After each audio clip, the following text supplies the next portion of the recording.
40여 년에 품삯을 모아서 이웃에게 1억을 기부하며 이웃과 함께 행복하게 살아가는 설악산 마지막 지게꾼이 있습니다. 1억 원이라고 하는 돈은 그에게 있어서 하루에 품삯 3만 원으로 계산하면은 3,333번 오른 금액이죠.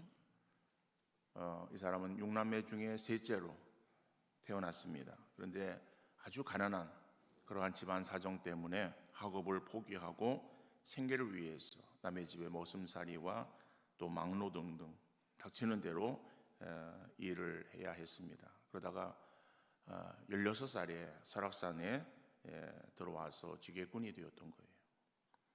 예전에는 냉장고와 같이 아주 무거운, 그래서 120kg, 심지어는 135kg까지 나가는 지금을 지고서 올랐는데, 지금은 나이가 들어서 60kg 정도 지고 다닌다고 합니다.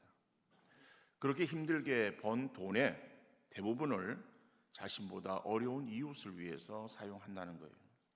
요양시설이나 장애인 학교에 유니폼을 전달하고 주위에 있는 홀로 사는 노인들에게 생필품을 사다 드립니다.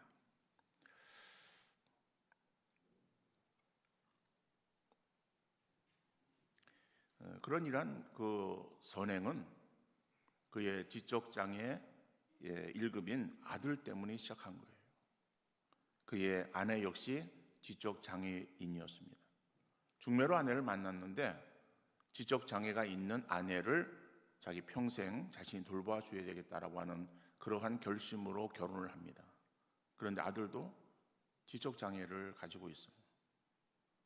그래서 온종일 지게를 치고 그 설악산을 오르내려야 하는 그가 장애가 있는 아내와 아들을 혼자서 돌보기는 너무 불가능했던 거예요.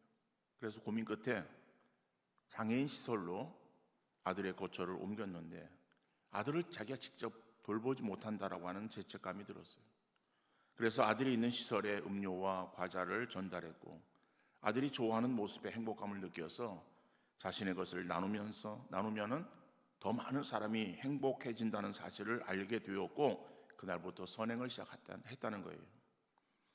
주위 사람들 중에는 제 앞가림이나 하지, 또 노후 대책을 어떻게 하려고 그러나라고 하는 그러한 말들을 하지만은 정작 본인은 돈을 움켜쥐고 있는 것을 죄스럽게 여기고 오히려 선행을 하면 너무 행복하다고 그렇게 말을 합니다.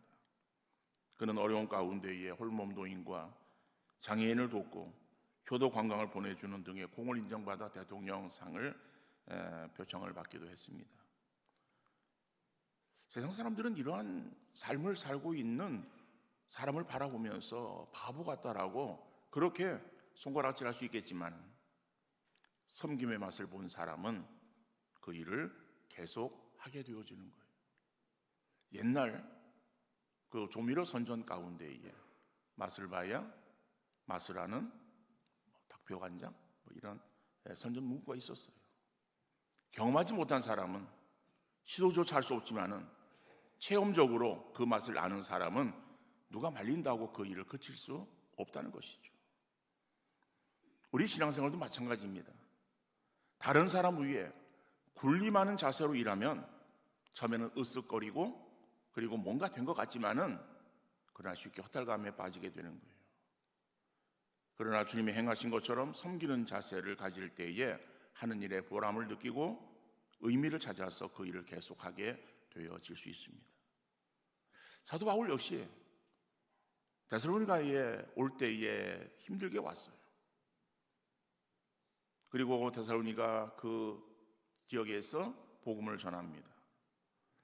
그 복음을 전할 때에도 그에게 많은 환난과 핍박이 있었어요. 그러나 그 결과가 헛되지 않고 보람 있는 결과로 나타남을 그는 기뻐하고 있습니다. 참으로 이 사도 바울을 우리가 생각해 볼 때에 바울은 예수를 본받는 자의 모습으로 주어진 일들을 감당했어요. 오늘 본문을 통해서 우리가 이 바울이 어떠한 자세로 신앙생활을 행하며 섬겼는가 한번 우리가 살펴보면서 주신 은혜를 함께 나누는 귀한 시간 될 수 있기를 바랍니다. 첫 번째로 바울은 어떠한 자세로 일했는가라고 할 때에 하나님을 기쁘시게 하는 진실된 자세로 복음을 전했다는 거예요. 다시 말하면은 사도 바울이 일한 그 중심이 어디에 있는가 하면은 사람 앞에 내가 서 있고 사람에게 인정받기 위해서 그가 행한 것이 아니라 하나님을 기쁘시게 하는 그러한 그 정말 참된 신앙의 자세를 가지고 섬겼음을 알 수 있는 것이죠. 오늘 보면 3절로 5절 말씀 보니까는 우리의 권면은 간사함이나 부정해서 난 것이 아니요 속임수로 하는 것도 아니라 오직 하나님께 옳게 여기심을 입어 복음을 위탁받았으니 우리가 이와 같이 말하면 사람을 기쁘게 하려 함이 아니요 오직 우리 마음을 감찰하시는 하나님을 기쁘시게 하려 함이라. 너희도 알거니와 우리가 아무 때에도 아첨하는 말이나 탐심의 탈을 쓰지 아니한 것을 하나님이 증언하시느니라. 여러분, 바울은 사역을 감당하거나 말씀을 전할 때에 자기의 말이나 견해를 전하는 것이 아니라 늘 하나님 말씀을 위탁받아서 전하는 자의 자세를 잃지 않았어요. 자기 어떠한 이익이나 자기 어떠한 그러한 그 탐심을 채우기 위해서 그래서 속임수로 다른 사람들의 관심을 사지 않았다는 것입니다. 이렇게 한 것은 사람들의 어떠한 관심을 끌기 위해서 이를 행한 것이 아니라 하나님을 기쁘시게 행하는 그러한 그 마음 중심에서 이루어진 일임을 알 수 있는 것이죠. 그래서 바울의 신앙 자세는 내가 지금 하나님 앞에 서 있는가 아니면 사람들의 관심을 사기 위해서 힘쓸 것인가를 늘 생각하며 그리고 그 중심을 잡기를 힘썼던 사람이에요. 여러분, 사람들 앞에서 우리가 열심을 내고 또 사람들의 마음을 흡족하게 하는 말이나 행동을 하게 되어질 때에 즉각적인 그러한 칭찬과 인정의 반응이 올 수 있죠. 그 칭찬 한마디가 움츠렸던 어깨가 펴지고 기분 좋게 만들어 주기도 합니다. 그래서 칭찬은 고래도 춤추게 한다는 말이 있듯이 다른 사람을 향해서 우리가 비난하거나 야유를 보내는 그러한 소리를 우리가 내는 것이 아니라 다른 사람을 향해서는 칭찬하고 격려하고 위로하는 그러한 그 말을 우리가 함께 나누는 우리 성도 되어질 수 있기를 간절히 바랍니다. 다른 사람을 향해서는 정말 그 사람에게 있어서의 칭찬하고 그리고 격려하는 말을 할지언정 우리가 주어진 일을 감당할 때에는 다른 사람의 칭찬을 생각하며 일을 행하는 것이 아니라 하나님께 인정받기 위해서 하나님을 기쁘시게 행하기 위해서 힘쓰는 그러한 우리의 삶이 되어야 된다는 것이죠. 하나님을 우리가 의식하면서 그리고 하나님 앞에 내가 서서 어떠한 자세로 일을 해야 될 것인가 라고 하는 것을 생각할 때에 그렇게 행하는 것은 결국 하나님께서 인정하시고 다른 사람에게도 결국에는 인정과 칭찬을 받게 되어지는 줄 믿으시기를 바랍니다. 바울의 중심은 사람 중심이 아니라 하나님을 의식하는 그러한 믿음을 가지고 있었어요. 그런데 이것이 오늘 이 데살로니가 교회에 편지하면서 나타내고 있는 그러한 그 단순한 표현이 아닙니다. 이것이 바울이 가지고 있었던 그러한 기본적인 그러한 그 마음의 어떠한 기본이에요. 다시 말하면 바울은 갈라디아 교회에 편지하면서도 이렇게 편지하고 있습니다. 갈라디아서 1장 10절 말씀 보니까는 이제 내가 사람들에게 좋게 하랴 하나님께 좋게 하랴 사람들의 기쁨을 구하랴 지금까지 사람들의 기쁨을 구하였다면 그리스도의 종이 아니니라라고 말합니다. 여러분, 갈라디아 교회에 편지하면서 단호하게 나는 사람들의 기쁨을 구하기 위해서 사람들의 환심을 사기 위해서 내가 일을 행하지 않았다. 나는 하나님을 기쁘시게 행하기 위해서 하나님 중심의 일을 행한 사람이다. 내가 일을 하다가 하면서 사람을 기쁘게 하는 그러한 일들을 행했다고 한다면 나는 그리스도의 종이 아니다라고 아주 단언해서 말하고 있는 것을 보게 되어집니다.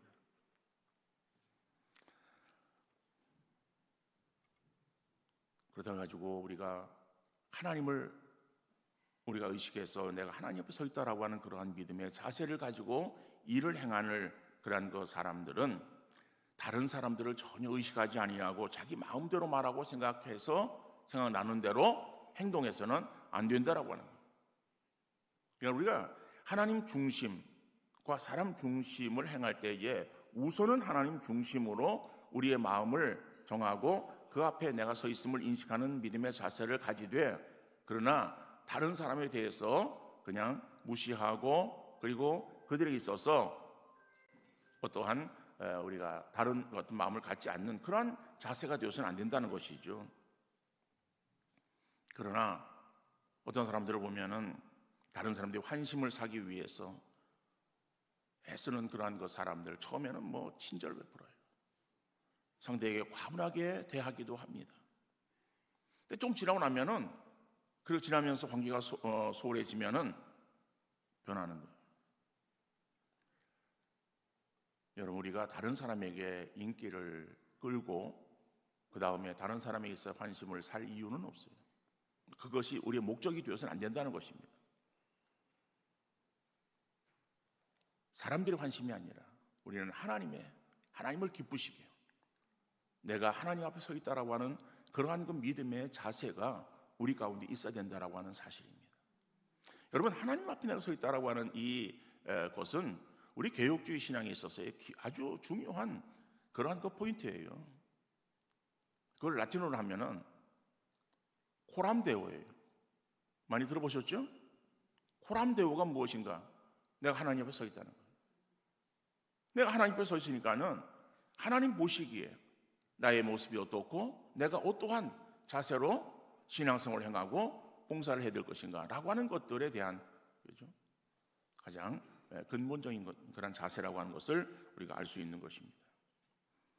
그런데 하나님께 대해서 우리가 더욱더 충성하고 하나님을 기쁘시게 행하기 위해서 힘쓰고 애쓰는 그러한 신앙의 모습은 다른 사람들에게 있어서도 덕을 끼치는 그러한 자세가 되어야 된다는 거예요.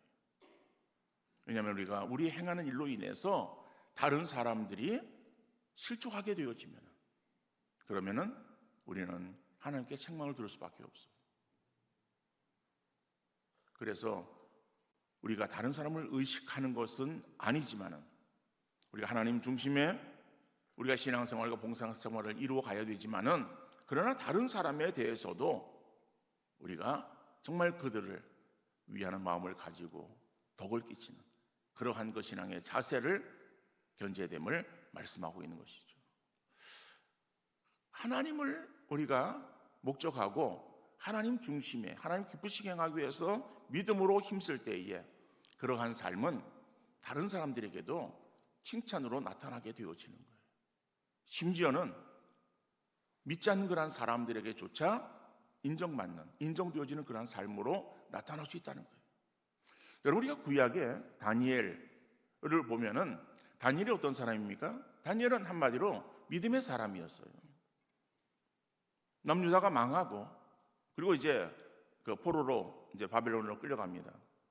근데 바벨론의 정책은 그러한 인재들을 데리고 와서 교육을 시켜서 자기 나라의 인재로 등용시키는 그러한 정책을 폈어요. 그러니까 그런 일환에 이제 이 다니엘이 바벨론으로 포로로 끌려오게 되었고, 그리고 끌려온 그러한 그 다른 이제 어린 소년들과 함께 왕궁에서 자라면서 거기서 교육을 받습니다. 그래서 뭐 먹는 음식들도 아주 좋은 그런 음식을 먹는 거예요. 그래서 성경은 그런 음식에 대해서 왕의 진미라고 표현하고 있어요. 자, 왕궁에서의 최고의 그런 어떤 음식들을 먹으면서 나름대로 최고의 어떤 대우를 받으면서 거기서 교육을 받는 거예요. 그들은 인재 양성의 과정 속에 있는 그러한 대상이기 때문에 그렇게 대우를 했던 거예요. 그런데 다니엘이 그 왕의 진미가 고기가 우상의 제물로 사용되었다라고 하는 사실을 알고 나서 다니엘은 그것을 거부합니다. 그리고 채식만 내가 먹겠다라고 요청을 해요. 이건 왕명을 거역하는 일이에요. 환관장도 두려워했지만은 환관장이 허락을 하고 결국에는 그것이 허락되어서 그렇게 생활한 거예요. 다시 말하면은 우상의 어떠한 제물로 자기를 더럽히지 않겠다라고 하는 그 신앙의 그런 일념이 어렸을 때부터 있었어요. 이러한 신앙의 모습은 어릴 때만 있었던 것이 아니라 계속되었습니다. 자, 그가 총리가 되었을 때에 사람들은 자꾸 그를 이제 시기해서 끌어내리려고 그렇게 안달이 났을 거예요.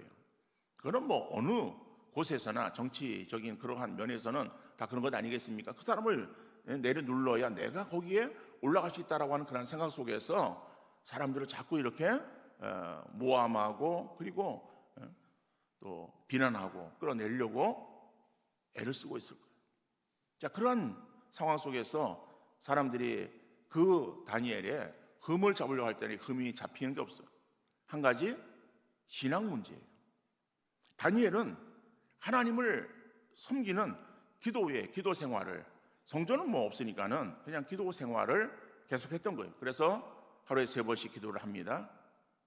그래서 그 다니엘을 잡아서 처형하기 위해서 그래서 왕 이외에 다른 어떠한 신들에게 기도하거나 절하면은 사적을 속에 집어넣는다라고 하는 그러한 것을 이제 왕명으로 정해서 그래서 봉고를 했어요. 근데 다니엘이 그것을 다 알고도 예루살렘을 향한 창을 열고 그리고 하루에 3번씩 하나님께 기도하는 거예요. 결국 그것으로 인해서 결국엔 사람들이 그거를 주시해보다 결국에는 이제 현장에서 현행범으로 당한 거겠죠. 자, 그래서 이제 결국에 사자굴 속에 던져지게 되는 거예요. 자, 사자굴 속에 던져질 때에 그때의 왕은 다리오였어요. 다리오 왕이었습니다. 그 다리오 왕이 어떻게 그를 대하고 있는가? 다니엘서 6장 16절 말씀 보면은 이에 왕이 명령하며 다니엘을 끌어다가 사자굴에 던져 넣는지라. 왕이 다니엘에게 이르되 내가 항상 섬기는 너희 하나님이 너를 구원하시리라 하니라. 여러분, 그러니까 왕이 명령하며 다니엘을 끌어다가 사자굴 속에 넣었다 그랬습니다. 이거는 다시 말하면 왕명으로 다른 신에게 절하거나 섬기면은 사자굴 속에 집어넣는다라고 하는 그러한 그 왕의 공고가 붙었기 때문에 그건 왕명이에요. 그러니까 그래서 그것을 어겼다라고 고발합니다. 그래서 그거에 대해서 이 다리오가 어떻게 할 수가 없어요.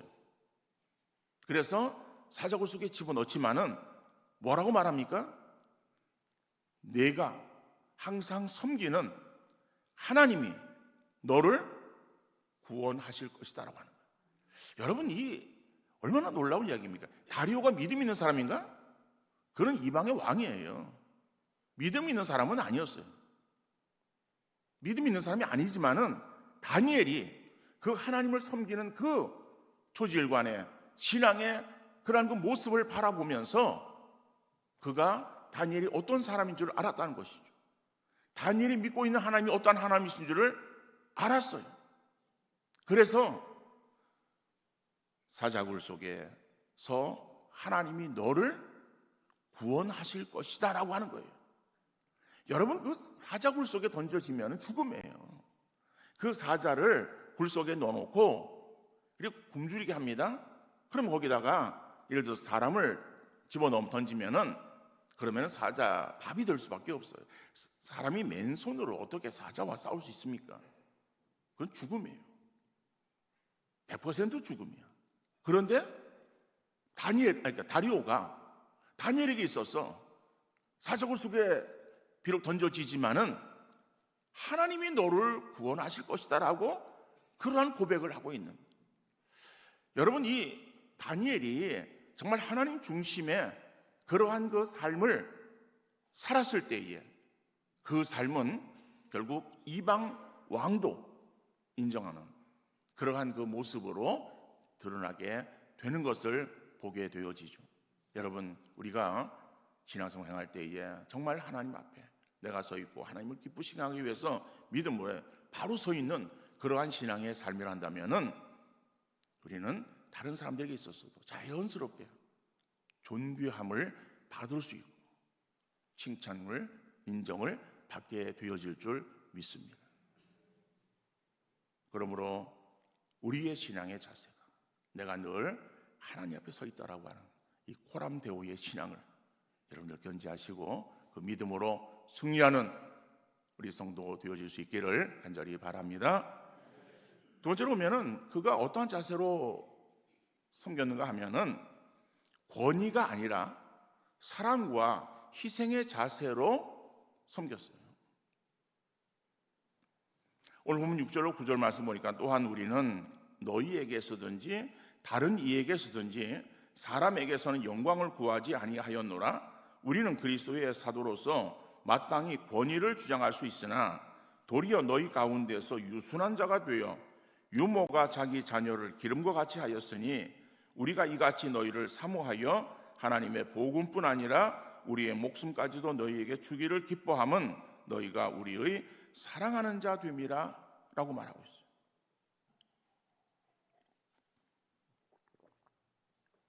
바울은 그리스도의 사도였어요. 사도.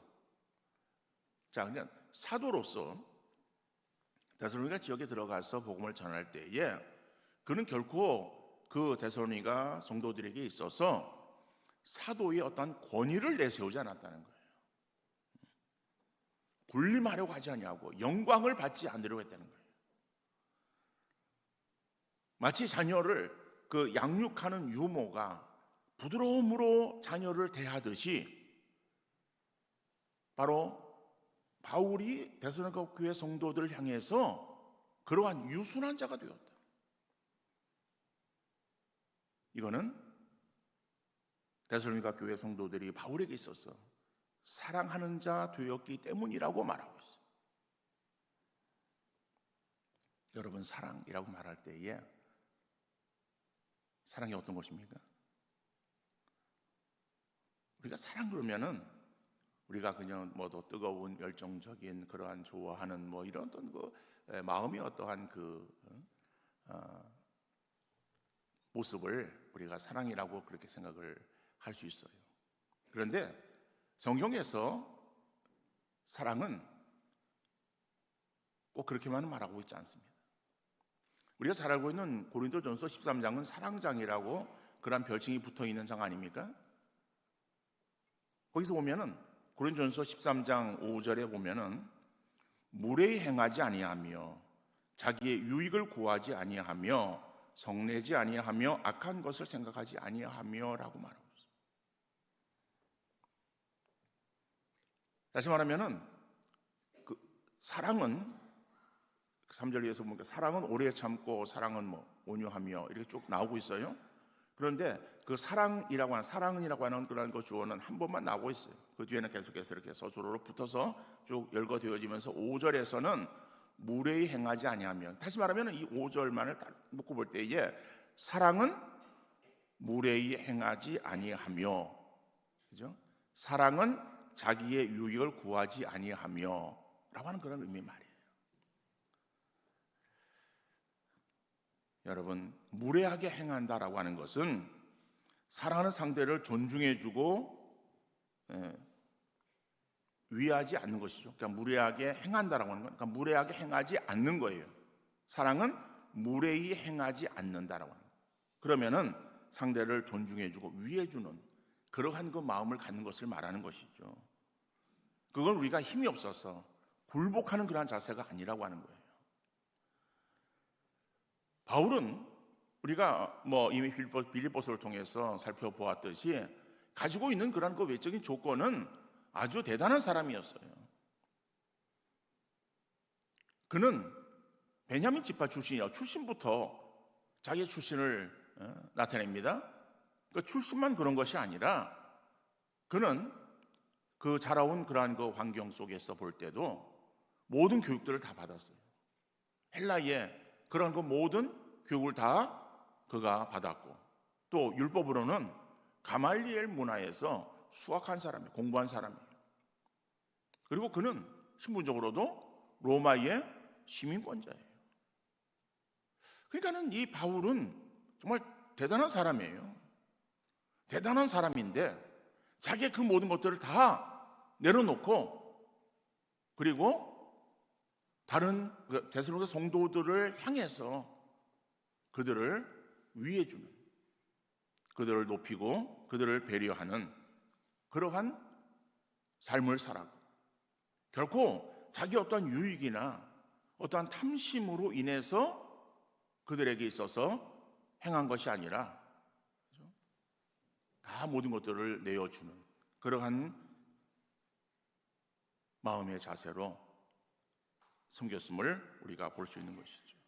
그러니까는 바울이 힘이 없어서 어쩔 수 없이 그렇게 그냥 그들 밑에서 섬긴 것이 아니라, 바울은 모든 걸 할 수 있는 힘 있는, 능력 있는 그러한 사람이었지만은, 그러나 연약한 상대가 실족하거나 마음의 상처를 입을까 염려되어지는 마음으로 그들을 유순하게 대했다는 거예요. 부드럽게 대했다는 거예요. 여러분, 우리가 자녀를 향해서도 마찬가지 아닙니까? 부모 되어진 자들이 어린 자녀들을 대할 때에 그 어린 자녀들을 이렇게 보면은 자라가는 과정 속에서 어렸을 때는 그런 것들을 잘 모르지만은 어느 정도 아이가 좀 자라게 되어지면은 뭐 사춘기를 겪게 돼요. 그러니까 사춘기를 가볍게 그냥 지나가는 아이들도 있지만 어떤 아이들은 좀 심하게 사춘기를 과정을 겪는 아이들도 있어요. 그래서 굉장히 아주 민감한 그러한 상태에 있지 않습니까? 그러니까 그러한 그 상태에 있는 아이들, 윽박지르고 그리고 행하는 것이 아니라 그들을 참아주고, 그리고 오히려 그들에게 있어서 그렇죠? 존중해주는 그러한 그 마음들을 갖는 거죠. 부모가 자녀보다 힘이 없어서 그렇습니까? 그것이 아니라 자녀를 사랑하기 때문에 그런 것이다라고 하는 거예요. 길가에 피어 있는 장미가 좀 여기 있습니다만은 장미꽃이 피어 있어요. 그런데 그 꽃을 보면서 두 종류의 사람을 우리가 볼 수 있어요. 한 종류의 사람은 그 꽃을 꺾어서 그리고 집에 가지고 와서 꽃병에다가 꽂아두는 사람이 있어요. 그 사람은 말하기를, 나는 장미꽃을 너무 좋아하고 사랑해. 그래서 그 장미꽃을 집에 꽃병에다 꽂아두고 내가 계속해서 바라볼 거야 라고 말합니다. 근데 그거는 장미꽃을 사랑하는 것이 아니라 자기의 만족을 위해서 장미꽃을 희생시키는 거죠. 정말 장미꽃을 위하고 좋아하는 그러한 사람은 그 꽃이 잘 자라도록 옆에 무슨 뭐 잡초가 있는지 제거해주고 또 자랄 수 있도록 잘 자랄 환경을 만들어주고 계속 주시하고 지켜보는 그 사람이 진정 장미꽃을 사랑하는 사람이라고 말할 수 있을 거예요. 여러분, 정말 사랑하는 마음이 있으면은 작은 꽃 한 송이도 함부로 대하지 않는 거예요. 그렇다면 같은 교회에서 신앙생활을 행하고 있는 다른 성도들을 향해서 내가 하고 싶은 대로 함부로 말하고 대하지는 않는다는 것이죠. 왜요? 그들은 귀한 존재이고 그리고 사랑스러운 그러한 존재이기 때문에 그런 거예요. 그런데 사랑이 결여되어 있으면, 사랑이 없으면 자기의 주장이 나오고 자기의 유익을 구하는 것이 먼저 되어지고 자기가 하고 싶은 대로 행하는 거예요. 나하고 이물 없는 그런 사이라서 내가 어떻게 대하거나 뭐 어떻게 말해도 괜찮아 라고 하는 그러한 그 마음으로 상대에게 있어서 대하는 그러한 것은 잘 알고 가까운 것이 아니라 상대를 무시하는 거예요. 사랑은 무시하거나 제멋대로 하는 것이 아니라 무례하게 행하지 않으며 자기의 유익을 구하는 것이 아니라 다른 사람의 유익을 구하는 자세를 갖는 것입니다. 더 나아가 사랑에는 희생이 동반되어지는 거예요. 바울은 데살로니가 성도들을 사모해서 하나님 말씀만 전하는 것이 아니라 목숨까지도 그들을 위해서 내어주겠다라고 말하는 거예요. 목숨까지도. 그러죠? 이유가 무엇입니까? 너희가 우리의 사랑하는 자 되었기 때문에 그렇다는 거예요. 부모는 사랑하는 자녀를 위해서 희생하죠. 그러니까 부모가 자기 자녀를 위해서 희생하는 그러한 그 모습들을 바라보면은 치근할 정도로 아주 지극정성입니다. 근데 그것을 행하는 당사자, 부모는 그 자녀를 내가 잘 이렇게 양육하고 교육하고 행해서 그래서 내가 나중에 어떤 보상을 받겠다라고 하는 보상 심리에서 그 일을 행하는 것이 아니에요. 사랑은 무조건 주는 거예요. 이것이 인간의 생각으로는 불가능한 것처럼 인식되지만은 사랑하는 대상을 향해서는 모든 것이 다 가능한 일입니다. 바울도 데살로니가 성도들이 자기의 자녀는 아니지만은 바울이 사랑의 대상으로 여겼을 때에 사랑하는 대상을 향해서는 모든 것을 다 감당할 수 있었어요. 자기 목숨이라도 내어줄 수 있을 만큼 그들을 사랑했음을 알 수 있는 것입니다. 바울만 데살로니가 교회 성도들을 사랑한 것이 아니에요. 바울의 그러한 그 선교 사역에 함께 동참하며 바울에게 정말 지극정성으로 자기 목숨까지 내어줄 정도로 그렇게 헌신했던 사람들이 있습니다. 바울은 로마서 16장에 보면은 이제 로마서를 마무리 지으면서 그래서 자기의 선교 사역에 동참했던 그러한 사람들에 대해서 일일이 이름을 거명하면서 인사하고 있어요. 그 로마서 16장은 다 사람들의 이름들이 나옵니다. 쭉. 그 가운데서 로마서 16장 4절에 보면은 그들은 내 목숨을 위하여 자기들의 목까지도 내놓았나니 나뿐 아니라 이방인의 모든 교회도 그들에게 감사하느니라 그랬어요. 자, 4절 말씀에서는 사람 이름이 언급 안 되는데 그 앞에 3절에 나오는 거예요. 그 3절에 나오는 사람들이 누구인가 하면은 브리스길라와 아굴라예요. 브리스길라와 아굴라가 고린도에서 처음에 만나게 되어져요. 근데 업이 같아요. 그러지만은 그 브리스길라와 아굴라가 바울을 만나게 되었고 그리고 그 뒤로 그 바울의 선교 사역에 전도 가는 그런 일들에 있어서 아주 힘이 되어줬던 그런 사람들. 그런데 얼만큼 힘이 되어줬는가? 바울이 표현하기를 내 목숨을 위하여, 나를 위하여 자기들의 목까지도, 자기들의 목숨까지도 내놓을 그러한 것 정도로 그렇게 협력했던 사람들인데 그것을 안 이방인의 다른 그러한 그 교인들도 정말 그들에게 깊은 감사를 드리고 있다라고 그렇게 기록하고 있습니다. 바울이 주어지는 사역 감당할 때에 결코 사람의 영광이 아니라 하나님을 기쁘시게 하는 그러한 자세와 사도의 권위와 군림하는 자세가 아니라 사랑과 희생으로 감당했다라고 하는 사실을 우리가 볼 수 있는 것이죠. 여러분, 이 일이 쉬운 것은 아닙니다. 그러나 우리의 신앙이 점점 자라 성숙한 그런 신앙의 모습을 이룬다고 할 때에 우리 가운데에 정말 다른 사람을 사랑하는 그러한 사랑의 지경이 넓어지는 우리 모두가 되어질 수 있기를 간절히 바랍니다. 다른 사람 바라보기보다는 나 자신을 바라보면서 정말 내 안에 예수 그리스도의 마음을 품고 있는 것. 주님이 우리를 위해서 십자가에서 피 흘려 죽으시고 우리를 살리신 것처럼, 그리고 친구를 위해서 목숨을 내어주는 것이 가장 큰 사랑이라고 주님께서 말씀하셨는데 그런 어떤 지경에까지 내가 이루고 있는가를 한번 돌아보는 우리 모두가 되어질 수 있기를 바랍니다.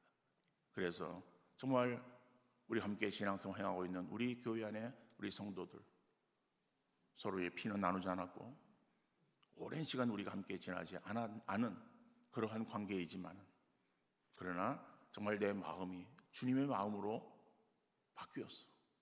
다른 사람을 대할 때에 나의 유익을 구하거나 나의 어떤 영광이나 나의 어떠한 그러한 이름을 높이기 위한 것이 아니라 정말 다른 사람의 유익을 구하고 다른 사람의 정말 실족하지 않고 신앙생활을 잘 할 수 있도록 도와주는 그러한 믿음의 아름다운 자세를 우리 모두가 가질 수 있기를 바랍니다. 이것이 성숙한 그러한 성도의 모습이에요. 우리가 말씀을 통해서 그렇구나 라고 하는 지식으로만 끝나지 말고 이러한 삶의 모습들이 우리의 심령 속에 파고들어 그래서 우리의 정말 삶이 변화되어지고 바뀌어지고 온전해지는 아름다운 역사 이루어갈 수 있는 우리 모든 성도 다 되어질 수 있기를 주님 이름으로 축원합니다. 거룩하시고 사랑이 풍성하신